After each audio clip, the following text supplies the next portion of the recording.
Prontinho. Tá gravando? Então, vamos lá. Sou meio retardada, tá? Mas é normal. Então, vamos ter a nossa primeira aula de parasito, tá? Que é uma introdução à parasitologia. No conteúdo de hoje, que eu acredito que aí, eu espero que seja no máximo em 1 hora, tá? Pode ser que demore um pouco mais, mas eu acredito que em 1 hora a gente vai conseguir aqui abordar esses assuntos, tá? E eu quero que vocês tenham em mente que esse início ele é chatinho, ele é bem chatinho, porque tratam-se de conceitos, e conceitos, né, são bem maçantes, e podem confundir um pouquinho a cabeça de vocês, mas já que vai ser gravado, revejam, anotem, tá? Tem coisas que eu peço para vocês anotarem, vocês vão ver que são importantes, que eu posso estar cobrando na prova, pode ser que não cobre, mas que são importantes. Então, vocês vão ver isso ao longo da matéria de hoje, tá bom? Então, quando a gente fala de parasitologia, nós estamos falando de relações ecológicas. Vocês tiveram ecologia, né, com a professora Ana Cláudia, que é da Parasito também, e lá provavelmente vocês estudaram relações ecológicas, ou na ecologia, ou no ensino médio, fundamental, e a gente sabe que existem 2 tipos de relações ecológicas principais, né? Existem as relações harmônicas e as desarmônicas. Nas relações harmônicas, ninguém é prejudicado ou ambos são beneficiados, tá? Então, é aquela relação em que os 2 organismos estão em equilíbrio, tá? Um exemplo disso, como vocês podem ver aqui na tela, é o exemplo do parasito Dirofilaria mites, que é o verme do coração, tá?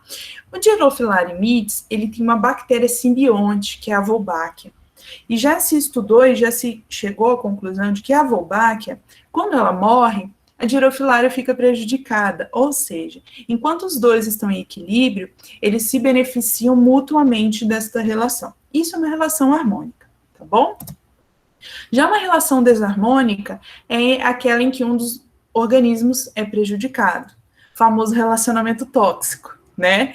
Então, por exemplo, quando a gente tem parasitismo, geralmente nós temos uma relação desarmônica, tá? Por que eu digo geralmente? Porque vocês vão ver mais para frente que esse conceito ele é variável, tá bom? Isso vai variar um pouquinho, mas, por via de regra, é aquela relação onde um dos organismos vai ser prejudicado de alguma forma, como é o caso desse boizinho que está cheio de carrapato.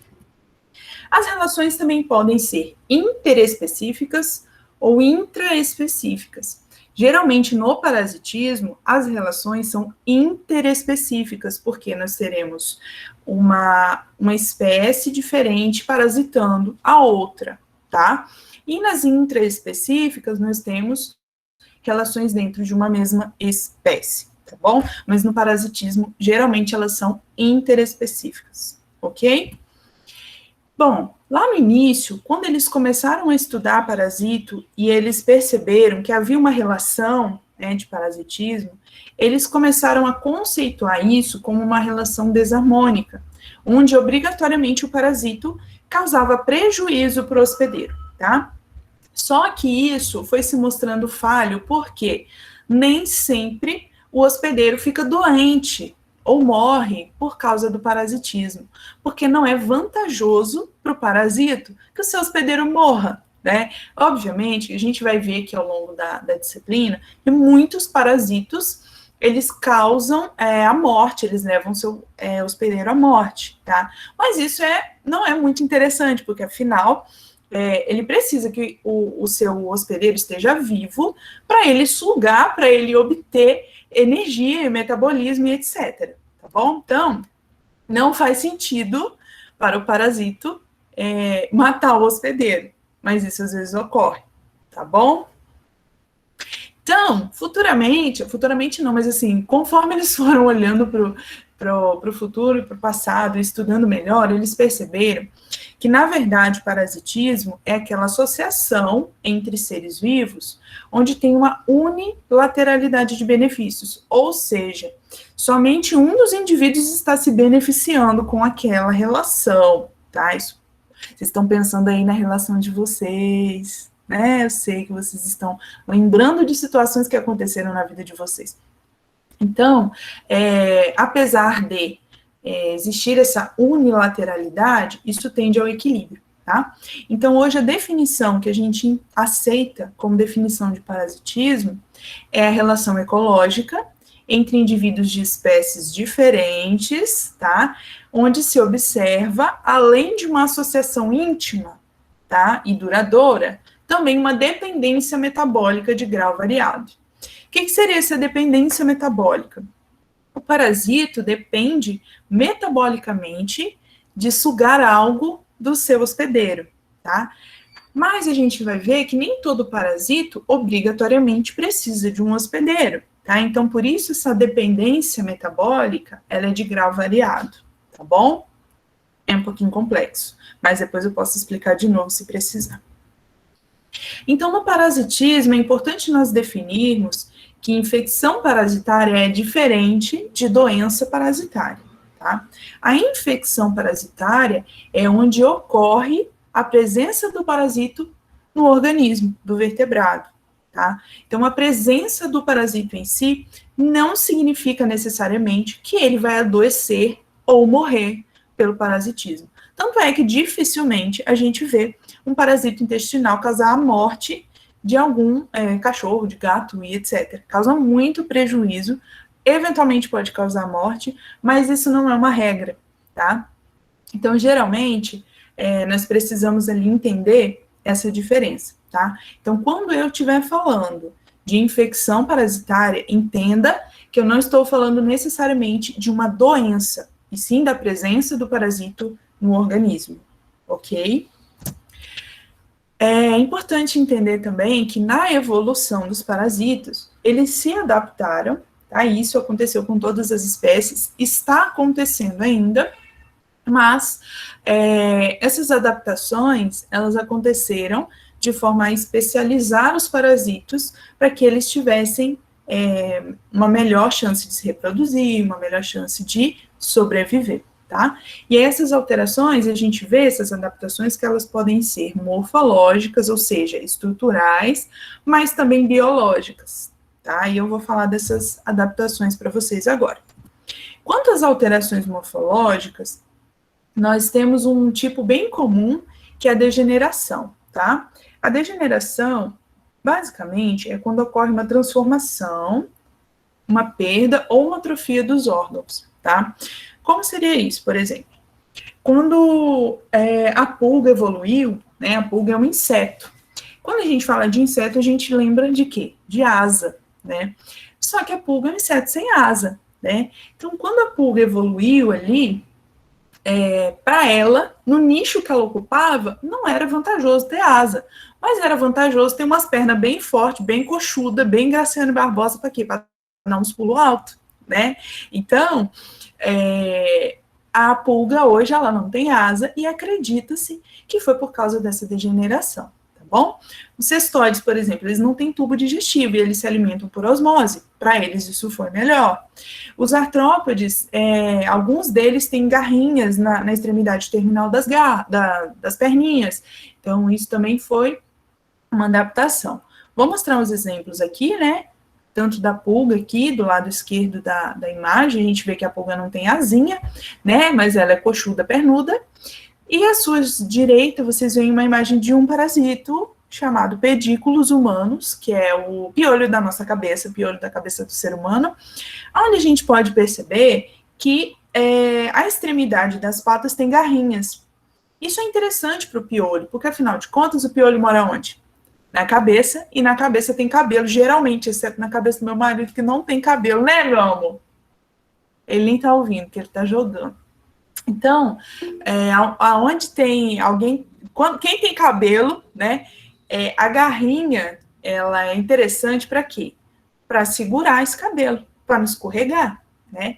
Então, essas adaptações, elas existem ao longo do processo, né, e elas são bem interessantes. Tá? Quanto às alterações morfológicas, a gente tem ainda a hipertrofia, né? A gente viu a degeneração, que seria a retração, a perda, e a hipertrofia, pelo contrário, é quando aumenta, né? Quando aumenta de tamanho, quando aumenta a força e etc. Essa hipertrofia, ela acontece principalmente em órgãos de fixação, em órgãos de proteção, tá? E nos órgãos reprodutivos, tá? Aqui à direita nós temos a imagem da parte cefálica da facíola hepática, que é um parasitinho que ele se fixa nos ductos biliares dos bovinos, tá? Como ele precisa se fixar, ele precisa de um órgão de fixação, e esse órgão na facíola hepática é uma ventosa, tá? Quem já viu uma ventosa, né, quando você aperta, ela cola, e ela não solta com facilidade, né? Então, ela tem aqui duas ventosas, né? OS, que é a ventosa oral, que é a sucker, oral sucker, e ventral sucker, que é a ventosa ventral, tá? Então, a gente vê que elas são bem desenvolvidas justamente para fixar facíola no seu local de parasitismo, tá? Bom, com relação às adaptações biológicas, a primeira delas que a gente vai comentar é a capacidade reprodutiva desse parasito, tá? Vocês vão notar que a maioria dos parasitos, eles são muito prolíficos. O que é isso? Eles têm capacidade de ovipor, colocar muito ovo no ambiente. Para quê? Para que isso perpetue com mais facilidade a espécie, porque se perde metade, a outra metade sobrevive, porque tem muita quantidade. É igual o ser humano, que aí uma vez ou outra, assim, tem gêmeos, trigêmeos. Não é? A gente está fadado a desaparecer. Já eles não, estão fadados a sobreviver. Por isso eles estão sobrevivendo, porque sua capacidade reprodutiva é muito aumentada, tá? Outra coisa que é bastante importante nos parasitos e que a gente vê que contribui, que facilita essas reproduções, são o hermafroditismo, tá? Então, o hermafrodismo é muito... gente, para pensar. Se todo mundo tiver que procurar, o macho tiver que procurar uma fêmea, vai levar tempo, né? No hermafroditismo, todo mundo é macho, todo mundo é fêmea. Então, se organizar direitinho, todo mundo transa, entendeu? Todo mundo ali, ó, tá apto. Então, quem tiver do meu lado ali, já, entendeu? Já tá apto. Ó, você é macho ou você é fêmea? Sou os dois, querido. Venha, só venha, entendeu? Então, esse é o hermafroditismo. A partenogênese é uma capacidade do parasito de produzir outro indivíduo semelhante já meio que pronto. Por exemplo, o estrongiloides faz partenogênese. Então, ao invés de ele botar um ovo que tem uma mórula, e essa mórula vai se desenvolver no ambiente, não, ele já pare o ovinho com a larvinha já dentro lá, já prontinho, ó, para eclodir, vazar e já infectar. Então, isso facilita também a reprodução. E a esquizogonia é um tipo de reprodução assexuada, tá? Que ocorre com os protozoários, tá? Também, que a gente vai estudar só lá no final da disciplina. Então, aqui tem um parasitinho muito lindo chamado Rhipicephalus sanguíneos. É o parasitinho, é o carrapatinho marrom do cão, tá? Bem conhecido. É que essa fêmea está ovipondo, tá? Vocês vão perceber que tem bastante ovo aqui, né? A fêmea do Rhipicephalus, ela ovipõe entre 4 a 7 mil ovos por postura, tá? Essa teleógena pode ovipor. Então, a gente vê que é bastante, né? Outra adaptação biológica importante é a resistência à agressão do hospedeiro, tá? Então, a gente vai ver que alguns têm uma cutícula bem resistente. O que é a cutícula? É a parte externa, seria o tegumento, né, do parasito bem resistente. Alguns têm possibilidade de evadir da resposta imune, tá, do hospedeiro. Alguns têm capacidade de neutralizar enzimas digestivas. Pensa comigo, se uma larva é ingerida, ela tem que passar pelo suco gástrico, né, do animal, que é extremamente ácido, isso poderia matar esse parasito, mas muitos deles conseguem sobreviver e viver de boa com isso, tá? Alguns também induzem imunossupressão, por exemplo, e aí essa imunossupressão dificulta o organismo a montar uma resposta imune, tá? Então isso tudo é interessante. Eu gosto dessa animaçãozinha, né, desse GIF, à esquerda de vocês, onde tem um parasito, onde tem um nematóide, né, e esse nematóide está sendo atacado por células de defesa do organismo. Eu acho isso muito legal, tá? Muito interessante. Aqui do lado direito tem esse mesmo parasito, essa mesma larva, sendo atacada, só que em microscopia eletrônica, né? Então a gente consegue ver a superfície dos pseudópodes, sabe? Dos macrófagos. É lindo de se ver, né? E aí tem uma das adaptações que eu mais acho legal, que é o tropismo, tá? O tropismo, ele é uma adaptação do parasito que facilita a infectividade, facilita a sua propagação, ajuda com a reprodução e, consequentemente, faz com que eles sobrevivam melhor. Tropismo é uma palavra que basicamente significa atração, tá? Então, quando eu falo assim, um parasito tem tropismo por tal espécie, significa que ele tem atração por aquela espécie de hospedeiro, tá? Um exemplo disso é o geotropismo positivo, tá? Vocês vão perceber, principalmente na próxima aula, quando eu vou falar de nomenclatura, vocês vão perceber que na parasito, que na veterinária, que na ciência, basicamente tudo é latim e tudo tem sufixo e prefixo. Quanto antes você aprende esses sufixos, mais fica fácil você entender do que a gente está falando sem ficar perdido, tá? Geotropismo é atração pela terra. Geo significa terra, né? Deixa eu tomar uma aguinha aqui. Então, o geotropismo positivo é atração pela terra de forma positiva. Então, é aquele parasito que se abriga na terra. Tá? Faz sentido para você? Agora, quando eu falo geotropismo negativo, então, a atração pela terra é negativa, então é repelência. Então, em vez de o parasito se abrigar na terra, ele vai se abrigar na porção oposta à terra, ou seja, na extremidade da gramínea. Ao invés de ficar próximo do solo, ele vai tender a subir, tá? Por exemplo, o caso do Ripicéfalos. Ripicéfalos tem geotropismo negativo.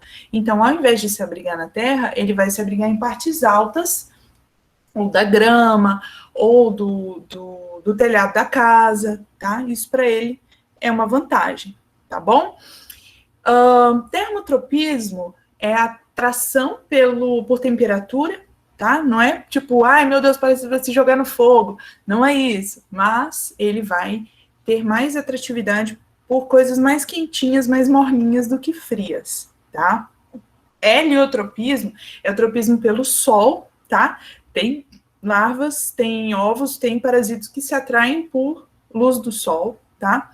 E o quimiotropismo, que é muito comum, que é a atração química. Então, é um parasito especializado para reconhecer quimicamente o hospedeiro ao qual ele vai infectar e, consequentemente, isso vai facilitar a infecção parasitária, tá bom? Então, aqui, ó, temos várias ninfas de carrapato nessa gramínea aqui que eu estou mostrando para vocês, tá? E vocês vão ver que essas ninfas, elas estão correndo em direção à extremidade da grama. Faz muito sentido pensar que a grama, né, estando aqui para cima, é mais fácil infectar o animal que está passando, né? No caso, infestar, né? Então, é mais fácil o cachorrinho que está passando aqui encostar nessa gramínea e ser infectado, tá? Do que o cachorrinho pisando na terra, né? Porque ele só vai pisar e passar. Quando ele passar pela gramínea, o carrapato que já vai estar esperando com a mão erguida, tá? Ele vai, ó, se agarrar no pelo e assim ele vai subir no animal, tá bom? Os parasitos estão nesta terra, nesse mundo, muito antes da gente, tá? Muito antes de existir ser humano, já existia parasito, como eu falei lá no começo.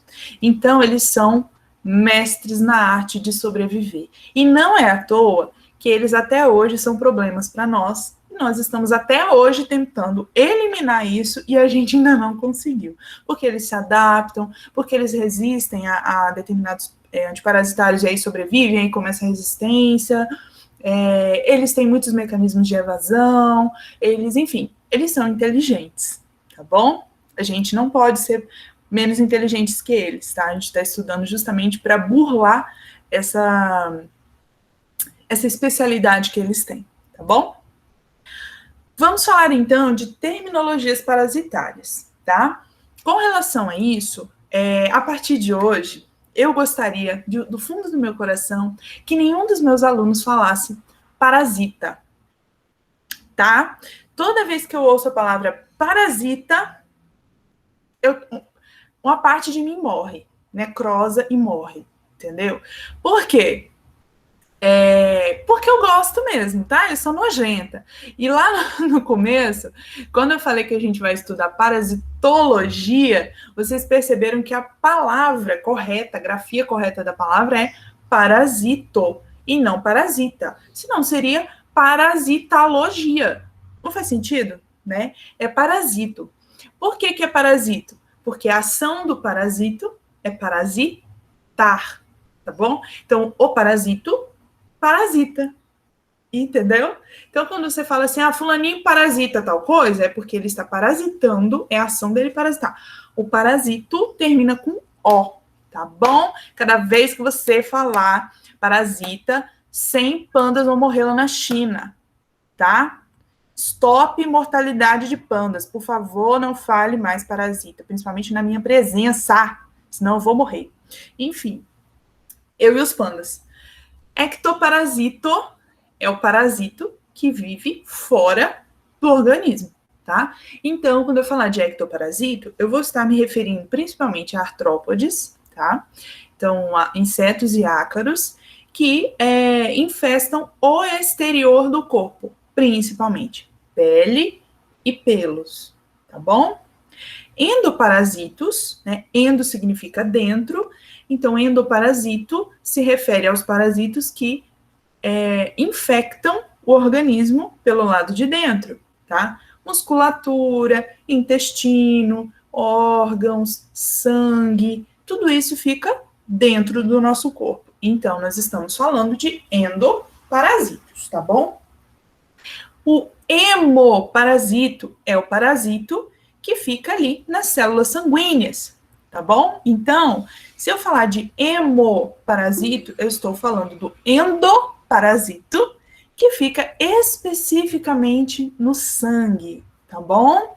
Então, hemo, a palavra que refere a sangue, é o sufixo, prefixo, que significa sangue. Tudo bem? Alguém levantou a mão? Deixa eu ver se tem alguém querendo saber algo. Diga, filho. Tipo assim, se o parasito, ele adentra a pele, mas, tipo assim, por exemplo, o bicho de pé, que chega cachorro com bicho de pé, essas coisas, é considerado ecto ou já é endo? Ele é o ecto, tá? Ele é um ecto porque ele é um artrópode, tá? Porque é uma pulga, tá? Vocês vão saber que, muito em breve, que o bicho de pé é uma pulga. E ele infecta apenas a pele, mesmo entrando pela pele, ele não penetra, por exemplo, na musculatura, ele não penetra nas partes internas, ele só atravessa o tecido cutâneo. Então, ele é considerado ectoparasito, tá bom? Tá bom, obrigada. Nada. Então, esse conceito que eu vou apresentar agora, ele confunde um pouquinho, tá? Mas é um conceito muito importante. Então, se de todos os conceitos que eu falei aqui, você não lembrar de nenhum, esse é o mais importante para você lembrar, tá bom? Então, pode fazer um asterisco e falar, vou lembrar deste conceito todos os dias. Por quê?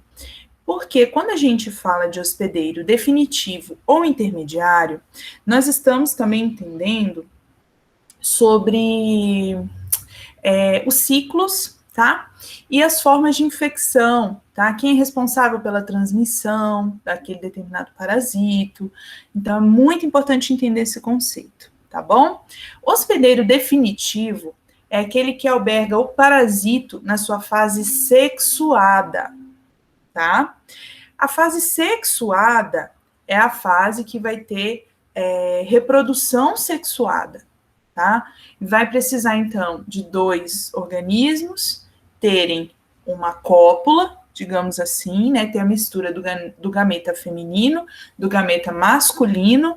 Então, ocorre a reprodução sexuada, tá? E isso vai gerar, então, descendentes, tá? No organismo, né, no hospedeiro, onde ocorre essa fusão de gametas, essa reprodução sexuada, ele é considerado hospedeiro definitivo, tá bom?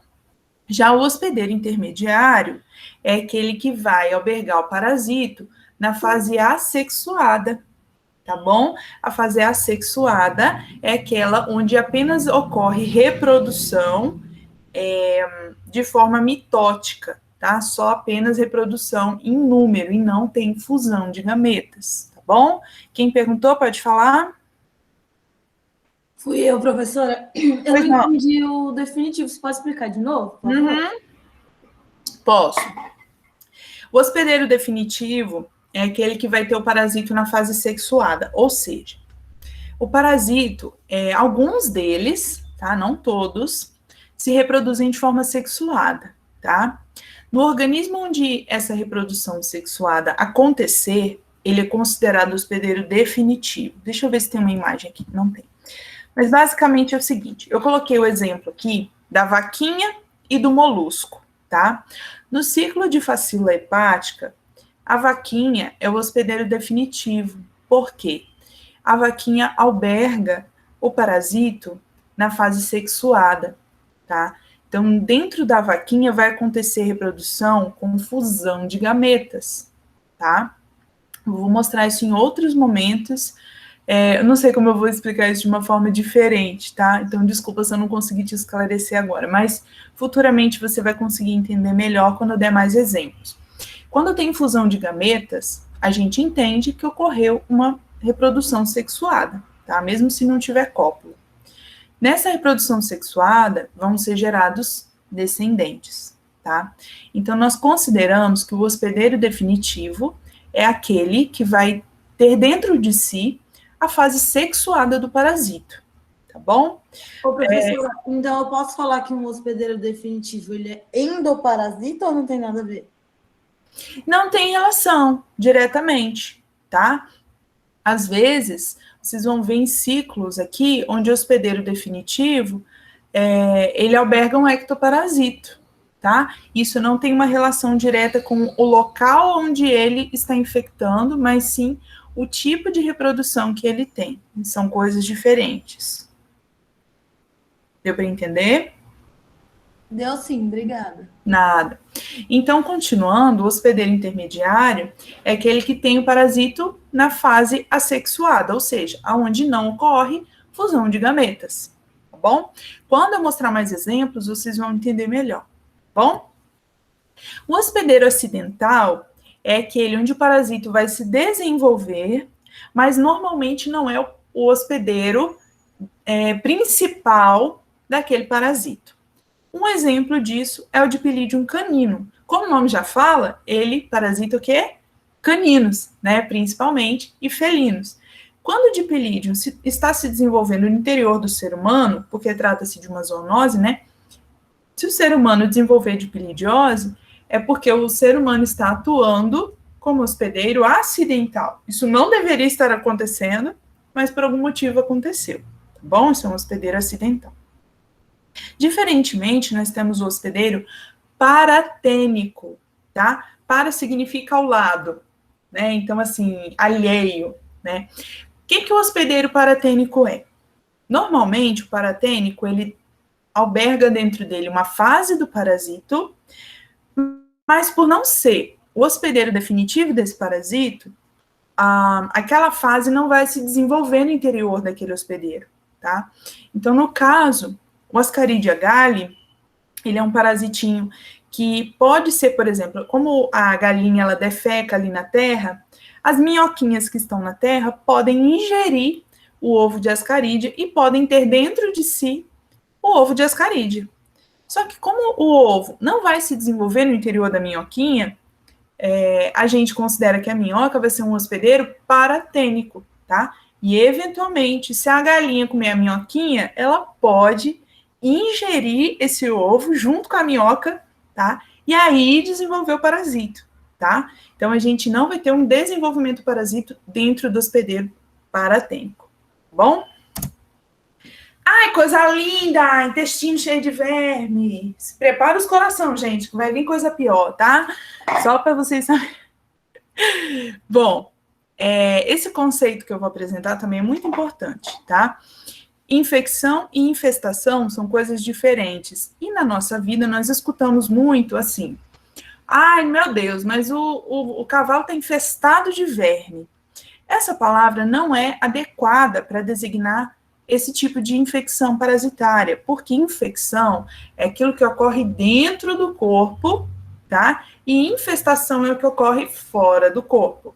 Esses dois conceitos têm relação com aquilo que a gente falou antes sobre endoparasito e ectoparasito, tá? Os endoparasitos causam infecção, enquanto os ectoparasitos causam infestação, tá bom? Então, não vale falar que o boi está infectado por carrapato, porque, na verdade, ele está infestado de carrapatos. Entendido? Tá? É bem diferente, é bem fácil esse conceito, e de agora em diante a gente vai usar os termos corretos, tá bom? Esses conceitos aqui, eles confundem um pouquinho, tá? Mas eles são importantes, tá? Serem diferenciados. Agente etiológico é aquele causador da doença.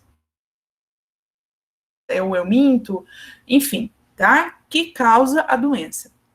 Porém, o transmissor, ele geralmente faz parte ali do ciclo em algum nível, tá? E ele pode tanto transmitir de forma biológica, como apenas transportar o parasito, tá? Então, nem sempre o transmissor faz parte do ciclo de forma ativa, mas eventualmente ele pode fazer parte do ciclo, tá? Então, a gente tem que diferenciar transmissor, por exemplo, de vetor, e eu vou explicar isso depois, tá bom?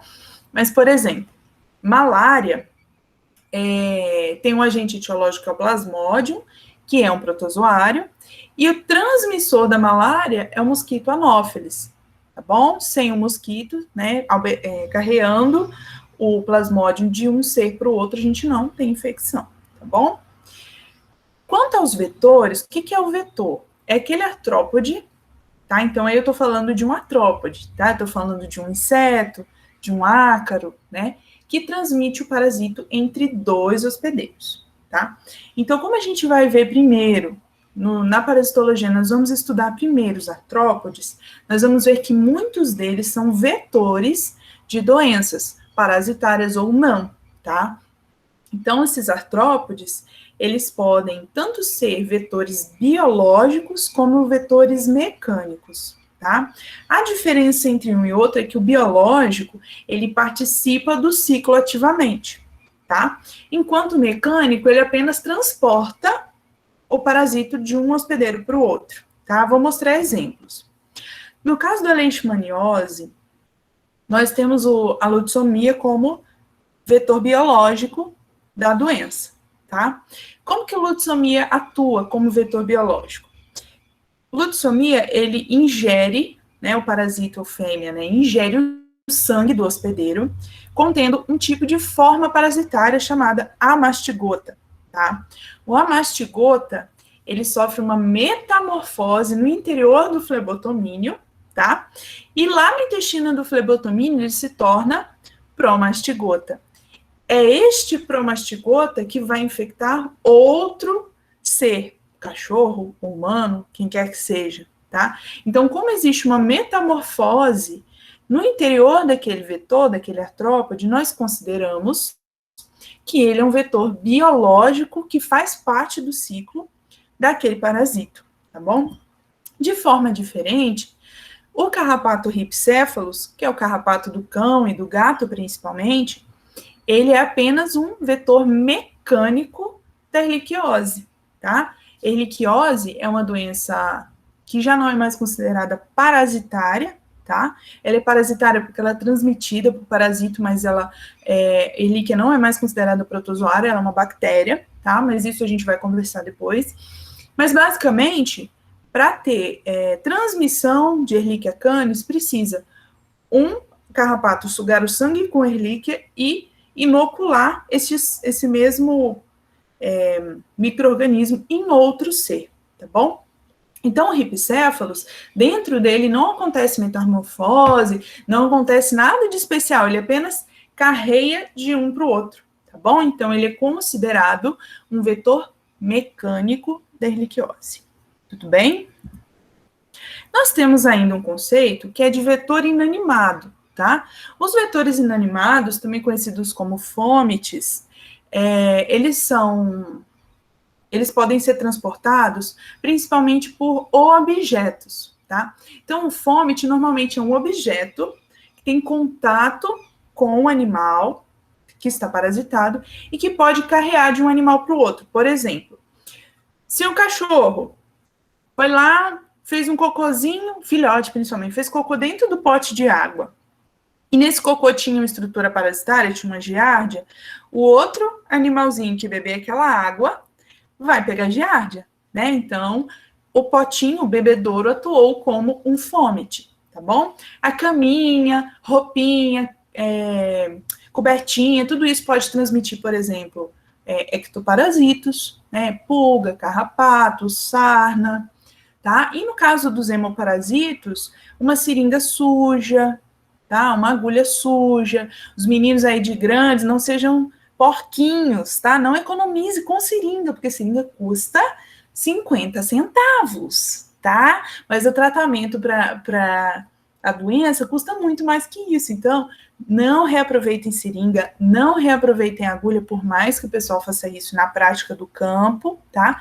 Isso não é legal e traz essa possibilidade de transmissão de parasitos e outras coisas, tá? Então, não reaproveitem esses materiais. Zoonoses, a gente vai ver bastante em parasito, tá?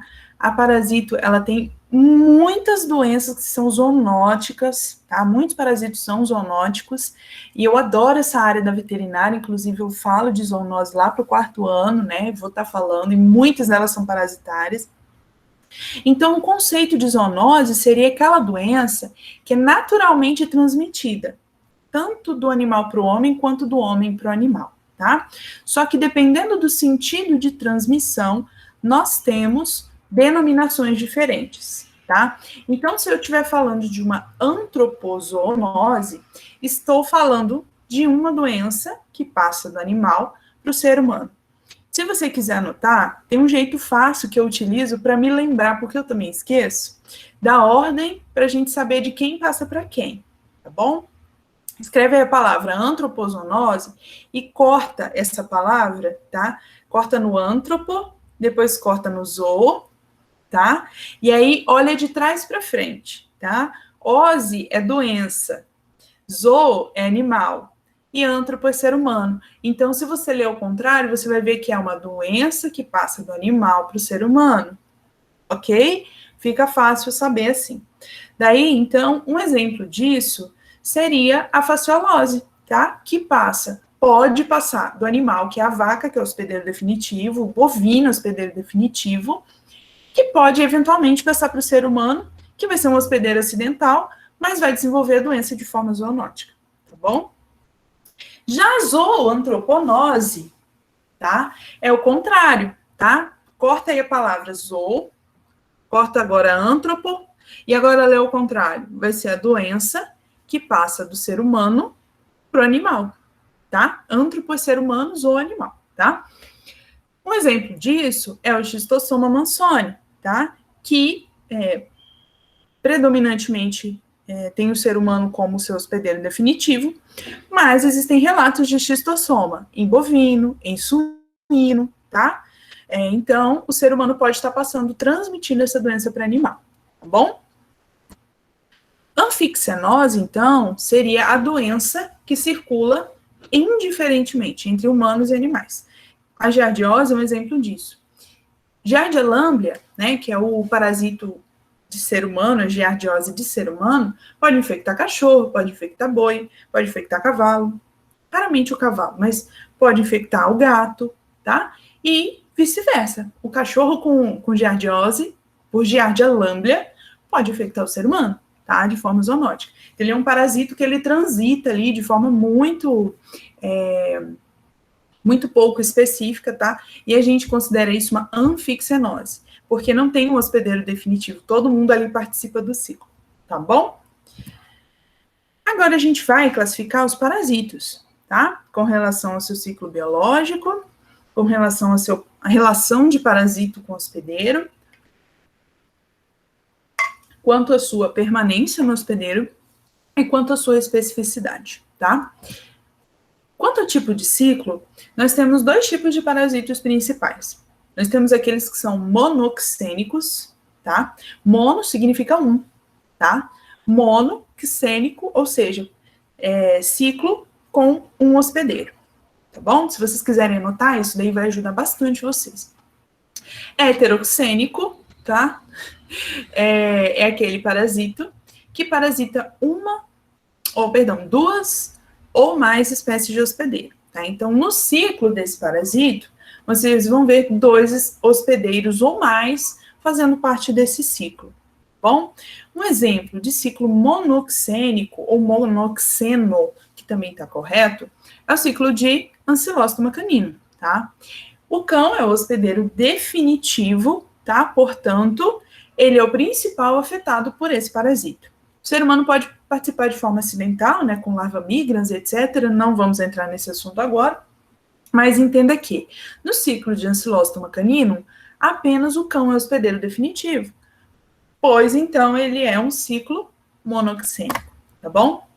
Já no ciclo de Echinococos granulosos, tá, que é um euminto também, nós vamos ver que para ocorrer o ciclo de forma completa, precisa ter 2 ou mais parasitas, 2 ou mais hospedeiros, tá? Então, o cão, que é o hospedeiro definitivo, ele transmite a doença por hospedeiro intermediário. E assim continua o ciclo, tá? Então, nós consideramos o ciclo de Echinococos granulosos como um ciclo heteroxênico, certo? Um parasito obrigatório, como o nome já diz, é aquele que não consegue viver fora do organismo do hospedeiro, tá? Então, é aquele parasito que, em determinada fase de vida, não consegue viver fora do hospedeiro definitivo, do seu hospedeiro principal, tá? E ele vai morrer se ele estiver fora do seu hospedeiro. Já o facultativo é aquele que tanto faz quanto tanto fez, é aquele que pode sobreviver sem parasitar. Nós temos poucos exemplos de parasitos facultativos, tá? Mas um deles é o Strongyloides, tá? Que pode morar no ambiente, pode viver no ambiente, mas que pode parasitar o intestino também, de vários animais, inclusive do ser humano. Os parasitos erráticos, ou ectópicos, ou acidentais, são aqueles que estão sendo encontrados fora do seu hospedeiro, tá? Ou fora do local de parasitismo habitual, tá? Um exemplo disso é larva migrans cutânea. Acho que vocês já ouviram falar de larva migrans, tá? Ou larva migrans, como paranaense já diria. A larva migrans, ela se trata de um estágio do ancilóstoma que infecta a pele do ser humano, tá? E dessa maneira, ela não consegue se desenvolver porque ela está na pele. Então, ela fica migrando pela pele, causando lesões. E ela está fora do seu local de parasitismo habitual, que é o intestino, tá? Além disso, ela também está fora do hospedeiro habitual, que é o cão, tá bom? Já o reservatório, como o nome já diz, é aquela fonte, né?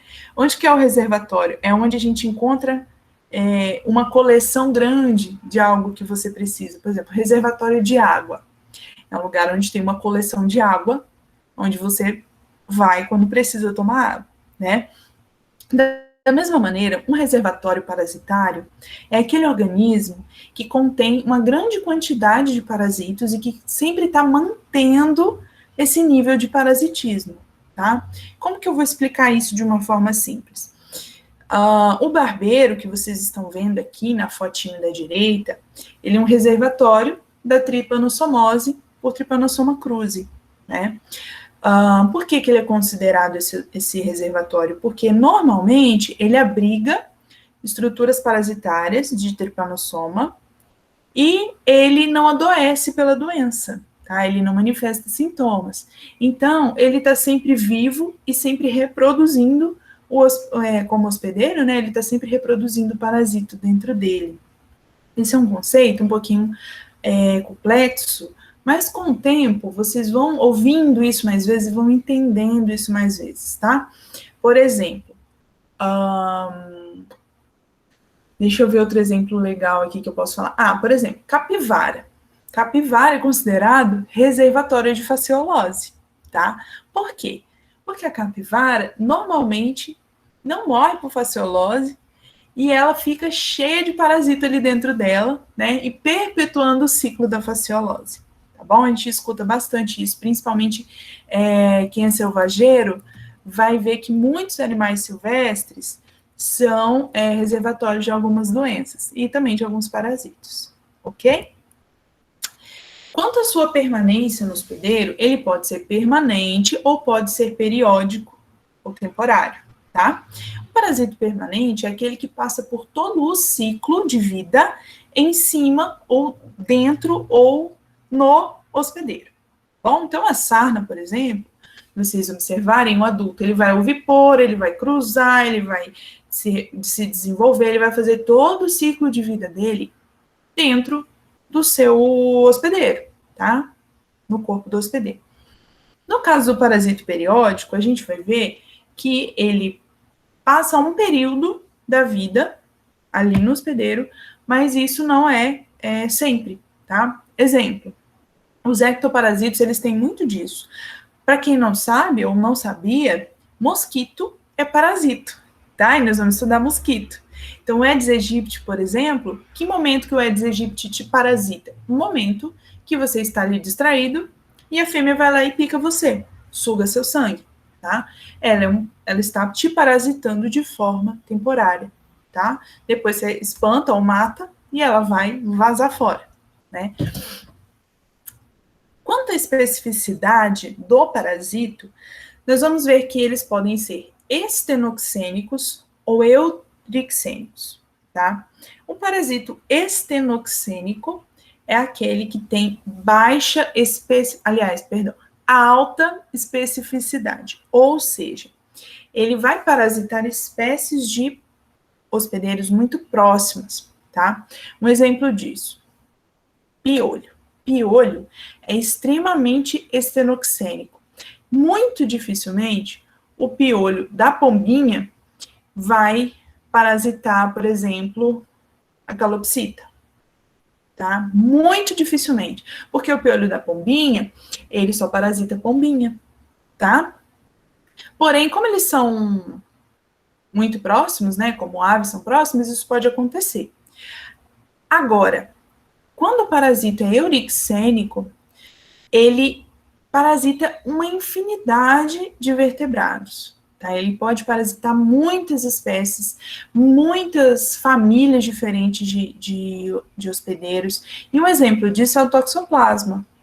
Quando a gente vai para as espécies que podem ter toxoplasma, a gente vê que qualquer espécie pode ter toxoplasma. Ave pode ter toxoplasma, réptil pode ter toxoplasma, mamífero, e isso inclui o ser humano, isso inclui o gato, o cachorro, o bovino, o suíno, o equino. Basicamente, qualquer espécie pode ser parasitada por toxoplasma. Por isso eu considero que esse parasito é um dos mais eurixênicos que existe hoje, né, já documentado. Outros conceitos importantes são parasitemia, tá? Que é quando você está falando sobre o número de parasitos no sangue, a presença do parasito no sangue, tá? Eu até vou alterar isso daqui, ó. Parasitemia é a presença de parasitos no sangue, tá? Porque mia significa sangue. Quando você fala de anemia, significa pouco sangue, né? Parasitemia é quando o parasito está presente no sangue. Quem quiser alterar aí na disciplina, na matéria que eu mandei, pode alterar, tá? Para não errar. Já quando eu falo de carga parasitária, aí eu tô falando, sim, da quantidade de parasitos envolvidos ou na infecção ou na infestação, tá? Quando eu vou lá e faço um OPG, que é um exame de fezes e bovino. Quando eu faço um OPG e o parasito mimosa, o hospedeiro mimosa, a vaquinha mimosa, tem 100 ovos de tal parasito e a estrela tem 50 ovos de parasito, eu considero que a carga parasitária da mimosa é maior, é mais alta do que a carga parasitária da estrela. Deu para entender isso? Tá? Então, a gente fala de quantidade de parasitos envolvidos na infecção, na infestação. Isso vale para ecto também. Patogenicidade é a qualidade, né, o estado de ser patogênico, tá? Capacidade de produzir doença. Exemplo. O que é pior? Vamos pensar, o que é pior? Pegar um animal com piolho, né, um animal parasitado por piolho, ou um animal parasitado por leishmaniose. Se a gente parar para pensar no potencial patogênico, a leishmaniose é pior, é mais patogênica. Por quê? Porque ela afeta mais órgãos, porque ela pode ser sistêmica, porque ela pode levar o animal à morte, tá? O piolho, ele é um parasito, ele é importante, ele precisa ser combatido, ele causa problemas. Mas os problemas demoram muito mais para levar o animal a óbito, ou não vão levar o animal a óbito, e são menos deletérios para aquele animal. Então, a gente vai comparar a patogenicidade desses dois parasitos, a gente considera que Leishmania é mais patogênico do que o Trichodectes, por exemplo. Tudo bem? Parasitoide ou hiperparasito é quando um parasito parasita outro parasito, tá? Esse é o hiperparasito mesmo, ele é tão parasito que ele parasita o parasito, tá? E um exemplo muito legal disso é o Heterax gallinarum e o Stomonas meleagrides, tá? Stomonas é um protozoário e Heterax é um nematóide, tá? Ambos afetam aves, galinha, peru, etc, tá? O Stomonas tem a capacidade de infectar o útero da fêmea de Heterax gallinarum, tá? E quando a fêmea produz ovos para liberar no ambiente, o ovo já sai com um exemplar de Stomonas lá dentro, né? Então, ele é um parasito que parasitou o parasito. Isso é um hiperparasito ou parasitoide. Deu para entender? E aí, gente, nós já estamos aí entrando no final, né, dessa aula de hoje, e nós vamos falar das ações dos parasitos sobre o hospedeiro, tá? Essas ações são diversas, tá? E é importante a gente conhecer essas ações para a gente entender como cada parasito vai agir. E isso eu vou sempre explicar para vocês, quando eu falar de determinado parasito, eu vou sempre falar qual tipo de ação ele tem sobre o hospedeiro, para vocês entenderem sobre a patogenicidade, e lá no futuro, lá em doenças parasitárias, vai ser importante vocês entenderem sobre isso, tá bom? Então, a ação mais comum, tá, e também a mais deletéria, geralmente, é a expoliativa. Expoliar significa sugar, tá? Então, é aquele parasito que absorve nutrientes ou sangue, tá? Dois exemplos de parasitos que se alimentam e que absorvem sangue do hospedeiro é o ancilóstoma, tá? Que é um euminto intestinal, que afeta cão, gato, ser humano, etc. E o ancilóstoma, ele tem a capacidade de sugar sangue, tá? Então, a ação dele é expoliativa. De forma semelhante, os carrapatos também fazem essa ação expoliativa, e eles se nutrem de sangue do hospedeiro, tá bom? Ação inflamatória é quando ocorre mecanismos de inflamação, tá? De forma direta ou indireta. Um exemplo disso é o Trichuris vulpes, tá? O Trichuris, ele é conhecido como verme chicote. Por quê? Se vocês observarem, tem uma parte do Trichuris aqui do lado esquerdo da imagem, vou ver se meu mouse vai aparecer para vocês. Aqui é a cabeça do Trichuris, essa parte mais fininha aqui.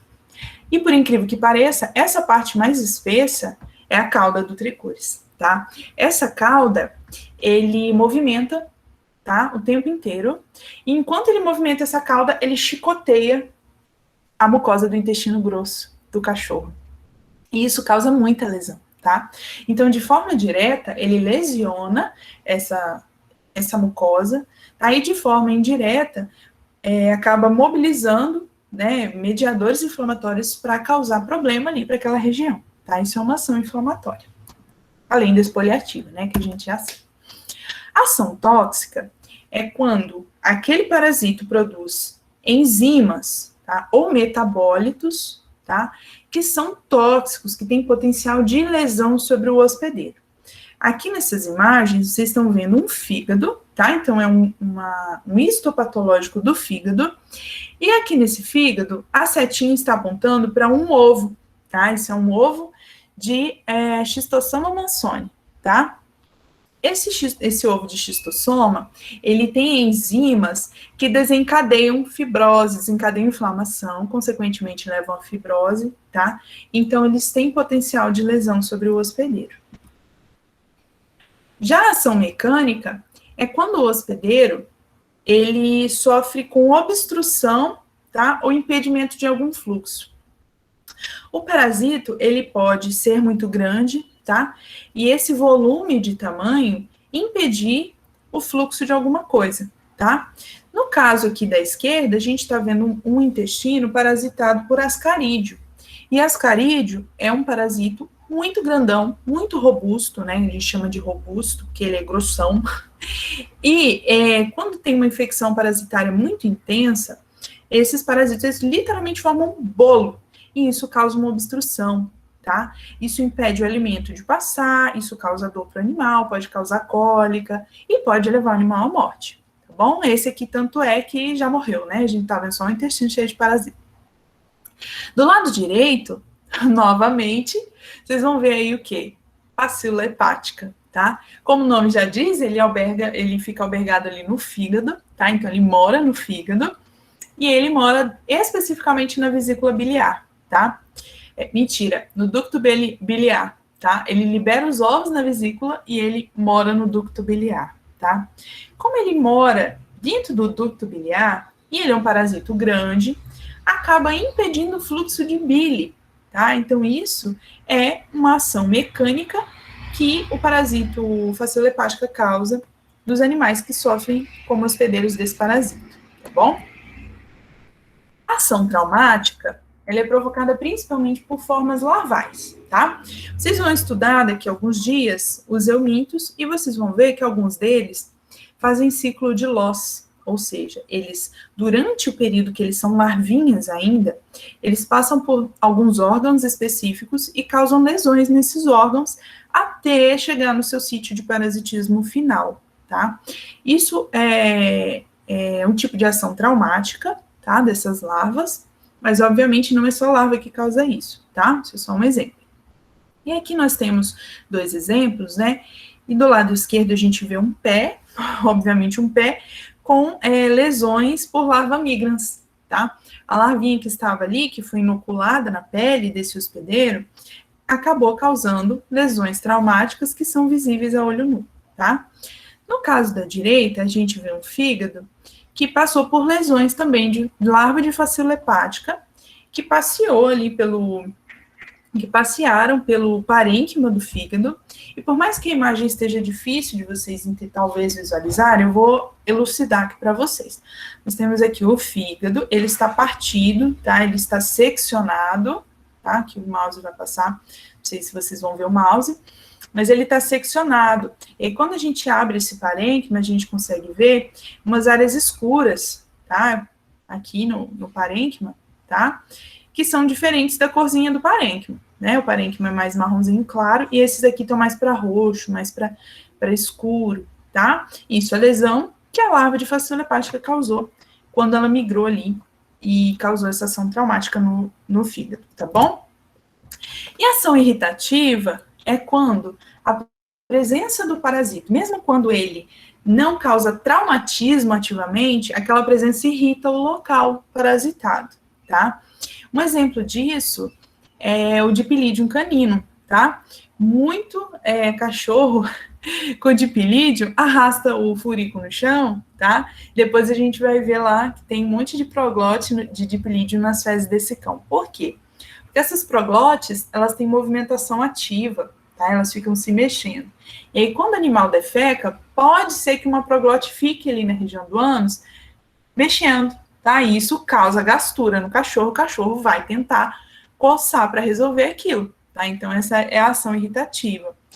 Da mesma maneira, aqueles eumintos que a gente chama de oxiúros, né? Eles também causam coceira, prurido anal, tá? Isso é uma ação irritativa, porque o parasito tá ali mas não necessariamente causando inflamação, enfim, traumatismo nem nada, ele só é incômodo mesmo, tá bom? A ação imunodepressora, ela é muito importante, tá? Principalmente quando vocês forem ver ali os parasitos do tipo protozoário, né, e os hemoparasitos, vocês vão perceber que muitos deles afetam células de defesa, tá?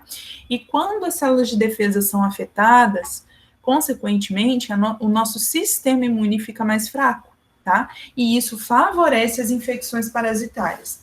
Então, uma das ações que os parasitos comumente fazem no hospedeiro é a ação imunodepressora, tá? Aqui embaixo a gente está vendo duas imagens do mesmo parasito, tá? Que é o parasito Leishmania, que tem tropismo, tem atração por macrófago, tá? O macrófago, ele faz parte do nosso sistema imune inato, tá? E pela imunidade celular.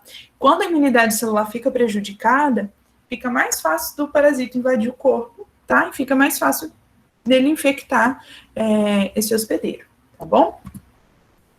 Então, nós finalizamos por aqui nossa aula de hoje, pontualmente às 10 da manhã. Nossa, estou muito contente com isso. Agradeço quem está até agora aqui ouvindo falar. Deixa eu parar essa apresentação aqui. Dona Andressa Martins levantou a mãozinha. Vou abrir a fila aqui. Quem quer tirar dúvida? Professora, a FIV, ela seria um exemplo do parasito imunodepressor? Ela é um exemplo de micro-organismo imunodepressor. Porque o FIV é um vírus, né? Então, ele faz aquilo que um parasito imunodepressor faria, tá? Porém, a gente considera, né, que como ele é um vírus, né, a gente não enquadra ele aqui na parasito. Mas sim, ele tem uma ação imunodepressora semelhante, por exemplo, ao que uma leishmania faria, né, o que uma erliquiose faria, etc, etc. Tá bom? Obrigada, professora. Nada, amor. Quem perguntou, Letícia perguntou aqui, ó. Professora, geralmente o hospedeiro intermediário que não é reservatório pode vir à morte por infecção ou o parasito controla a sua reprodução para manter a fonte até achar um hospedeiro definitivo? Pergunta excelente, tá? Normalmente o hospedeiro intermediário não é reservatório, tá? Pode ser que ele seja, mas não é sempre, tá bom? Eu já parei a apresentação já, né? Deixa eu botar minha carinha aqui. Ai, que... Pessoa muito narcisista, né? Que quer se ver. Quando o hospedeiro intermediário, ele está presente, aquela infecção está presente naquele organismo, ele pode sim vir à morte, tá? No caso do equinococcus, por exemplo, geralmente ele não causa morte, tá? Do hospedeiro intermediário. Quem é um hospedeiro intermediário? Ovelha, suíno, bovino. Geralmente eles convivem com aquele parasito, não vem à morte, tá? Mas em alguns casos, sim, isso pode acontecer.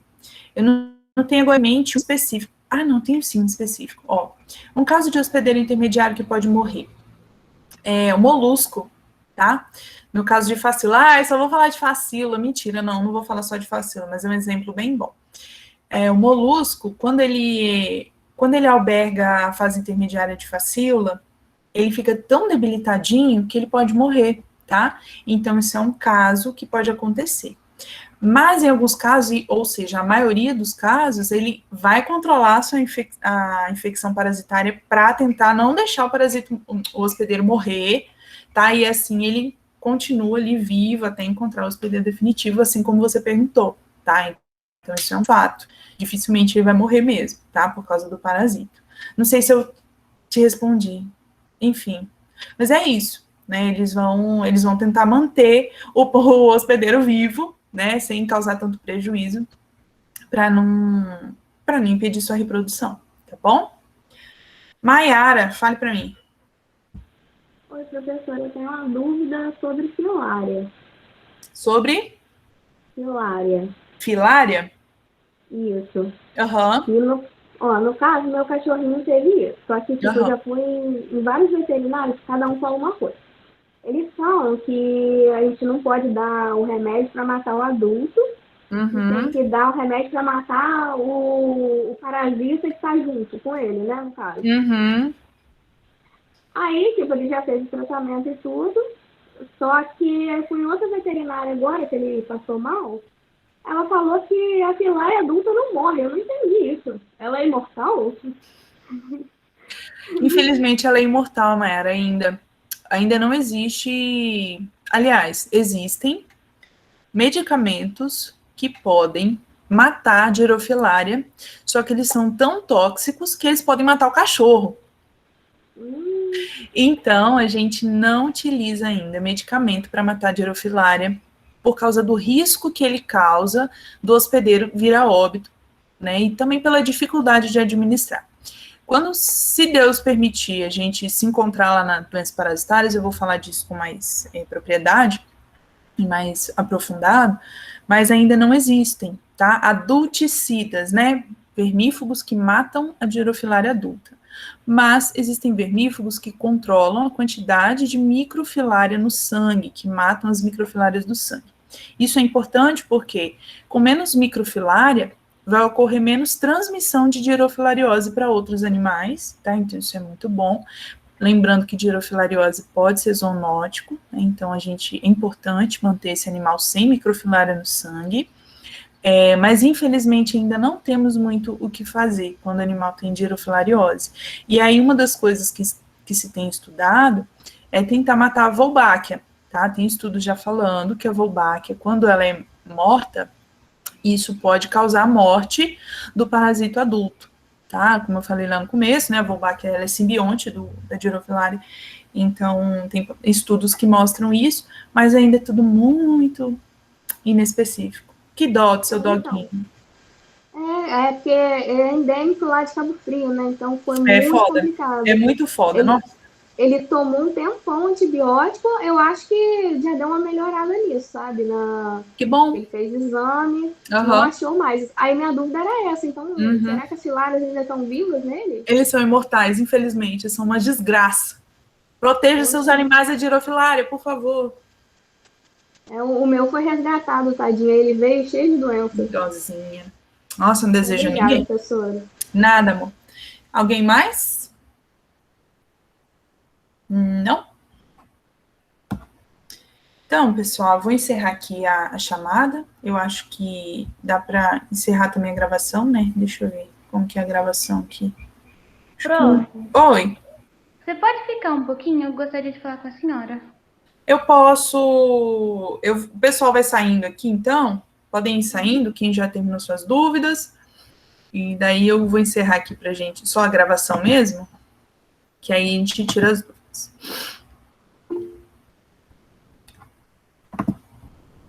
Acho que parou de gravar.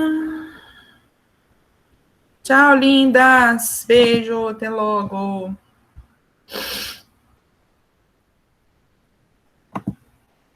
Interromper gravação. Ah, tá. Interromper gravação.